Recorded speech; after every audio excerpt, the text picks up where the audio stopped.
Les psaumes de guérison. Trouvez la paix dans les moments difficiles.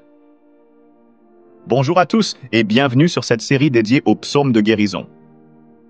Aujourd'hui, nous allons plonger dans les magnifiques psaumes qui nous apportent paix, réconfort et guérison, particulièrement dans les moments difficiles. Lorsque nous traversons des périodes de souffrance, émotionnelle ou physique, ces paroles inspirées deviennent une source de force et de rétablissement. Nous parlerons aujourd'hui du psaume 30 et du psaume 103, deux prières puissantes qui touchent directement nos cœurs.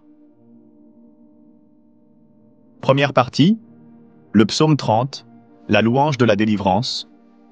Commençons par le psaume 30, un chant de gratitude pour la délivrance de la maladie et de l'affliction. Le roi David nous dit « Je t'exalte, Éternel, car tu m'as relevé, tu n'as pas voulu que mes ennemis se réjouissent à mon sujet. » Psaume 30, verset 2.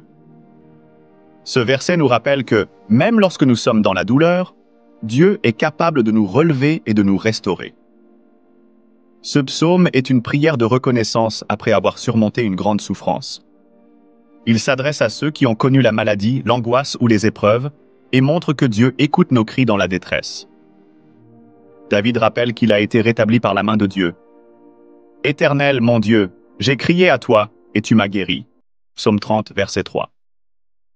Lorsque nous traversons des moments de maladie ou de douleur émotionnelle, ce psaume nous encourage à nous tourner vers Dieu avec foi, sachant qu'il est celui qui guérit.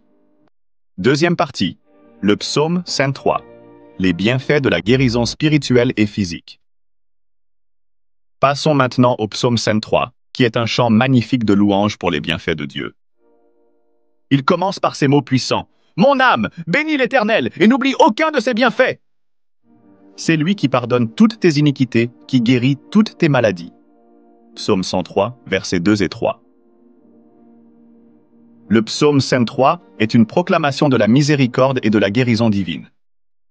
Ce texte nous rappelle que Dieu non seulement nous guérit physiquement, mais aussi spirituellement. Il pardonne nos péchés et restaure notre âme brisée.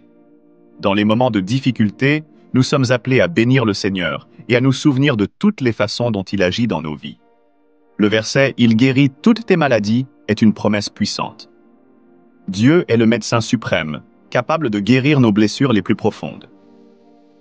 Que ce soit un mal physique ou une souffrance intérieure, ce psaume nous rappelle que la guérison vient d'en haut et que Dieu nous restaure dans sa bienveillance.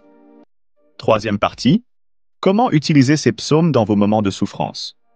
Alors, comment pouvons-nous utiliser ces psaumes dans nos propres vies, particulièrement dans les moments où nous nous sentons accablés?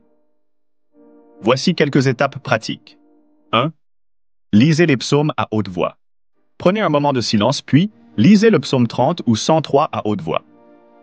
Il y a une puissance dans les paroles parlées, surtout lorsqu'il s'agit des Écritures. 2. Méditez sur ces versets.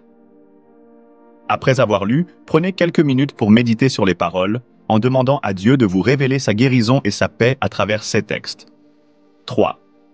Priez avec foi. Lorsque vous priez avec ces psaumes, demandez à Dieu de restaurer votre corps, votre esprit ou votre âme en croyant qu'il a la puissance de guérir. 4. Exprimez la gratitude. Même si la guérison ne se manifeste pas immédiatement, remerciez Dieu pour sa présence et sa promesse de délivrance.